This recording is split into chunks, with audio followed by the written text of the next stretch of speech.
Good evening. This is All India Radio Kohima. I'm Jonas Yantan with Evening News. The headlines. Prime Minister Narendra Modi releases commemorative coin of 75 rupee denomination to mark 75th anniversary of FAO. Centre extends ceasefire agreements with 3 Naga nationalist groups for 6 more months. 8 candidates files nomination for by-elections to 14 South Nangami 1 and 60 Bungro Gifre Assembly constituencies. And Minister S. Pangyapom says state government aims to make Nagaland free from DP. Prime Minister Narendra Modi released a commemorative coin of 75 rupee denomination to mark the 75th anniversary of Food and Agriculture Organization FAO today. Mr. Modi said the commemorative coin launched today marks the respect of 130 crore Indians towards the pivotal role played by FAO to mitigate the effects of malnutrition. He also dedicated 17 recently developed bio-fortified varieties of 8 crops to the nation. Prime Minister said till 2014, only one variety of seed was made available to the farmers. However, the government has in the last 6 years introduced 45 new varieties of seeds in the country.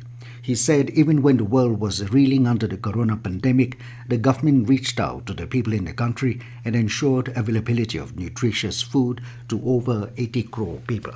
The central government on Thursday extended its ceasefire agreements with 3 Naga nationalist groups, including the NSCN-K Kango, NSCN-R, and NSCN-NK for 6 more months.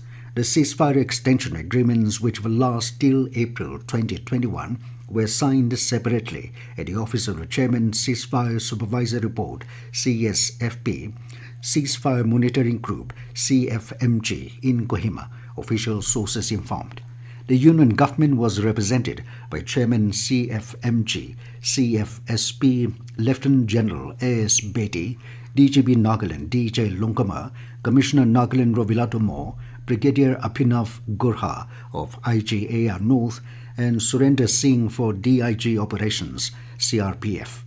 The NSCN teams were led by the CFSP supervisors of the respective groups, Shelen Konyak for NSCN-K Kango, Dr. Amendo Chishi of NSCN-R, and Nidovi Aye of NSCN-NK. Filing of nomination process ended today for the by-elections to the 14 South Nangami 1 and 60 Bungro Gifre Assembly constituencies. A total of 8 candidates have filed nomination papers to the 2 Assembly constituencies. 3 candidates, Medo Yoko of ruling NDPP, Gigovi Girha of NPF, and Sievile Peter Zashumo, Independent, has filed their papers for the by-poll to the 14 South Nangami 1 seat, while 5 candidates have filed their nominations for 60 Bungro Gifre Assembly constituency.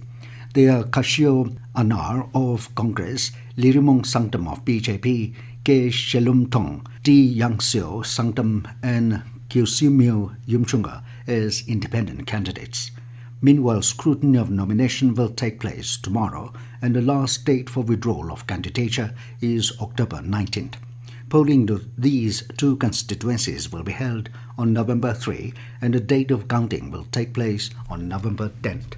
In line with the central government's commitment to end tuberculosis by 2025 in the country, a handbook on DB Hareka Chiteka for elected representatives was launched by Minister for Health S. Pangyapom today at his office chamber.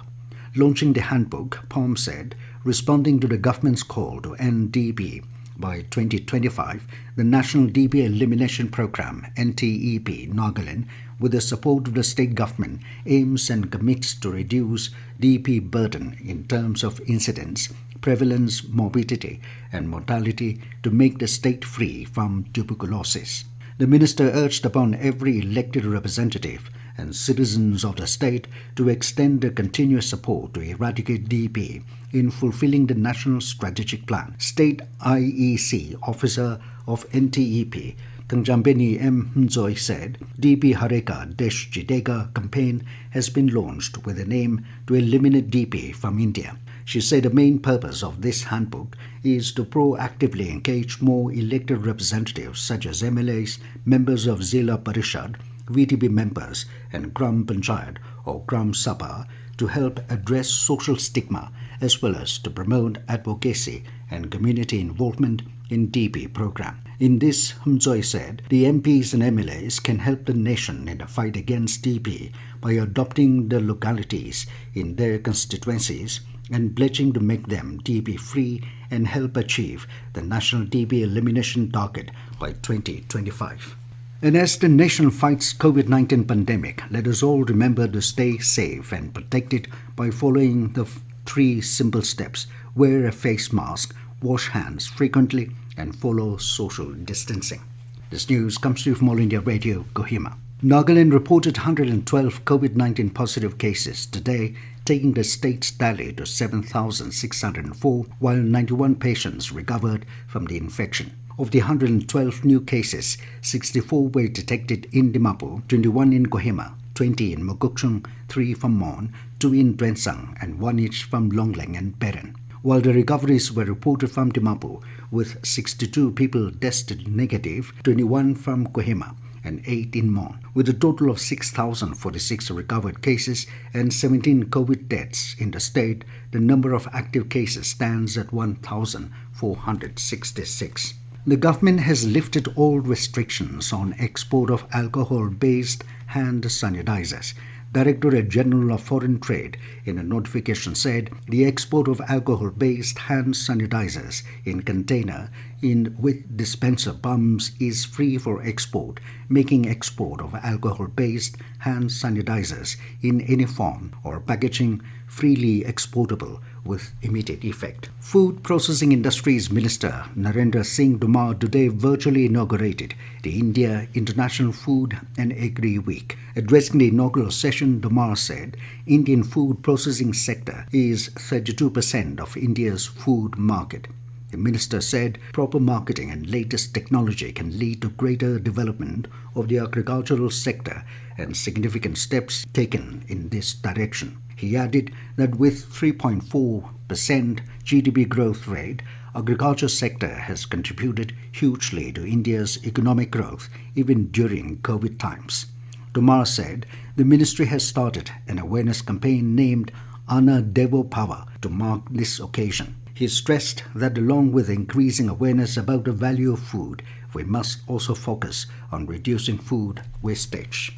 Urban Development Department informed that the Ministry of Housing and Urban Affairs has formulated Draft Model Tenancy Act (MTA) 2020 to provide a framework to the states and union territories to either align their existing rental laws in line with MTA or adopt the same in its entirety. It said the act will help in addressing the challenges in rental housing sector by balancing the rights and interests of both the landlord and the tenant and create an accountable and transparent ecosystem for renting the premises in disciplined and efficient manner. The department stated that a draft along with a background note has been uploaded in the state government websites nagaland.gov.in and the department's website ut.nagaland.gov.in. The department further requested all deputy commissioners to collect feedbacks, comments or suggestions from all HOHOs and public in their respective districts and submit to the department on or before 25th October without fail. Kohima police said a total number of 2,899 defaulting vehicles have been penalized till date for not complying with odd-even traffic regulations. In a tweet, the Kohima police said that it is their endeavor to provide smooth traffic and a healthy atmosphere to the citizens. It requested the citizens to comply with the odd-even traffic regulations and COVID-19 directives which are currently in place. And now 20 news, here are the main points again. Prime Minister Narendra Modi releases commemorative coin of 75 rupee denomination to mark 75th anniversary of FAO. Centre extends ceasefire agreements with 3 Naga nationalist groups for 6 more months. 8 candidates files nomination for by-elections to 14 South Nangami 1 and 60 Bungro Gifre Assembly constituencies. And Minister S. Pangyapom says state government aims to make Nagaland free from DP. That is all we have in this evening news bulletin. Good night.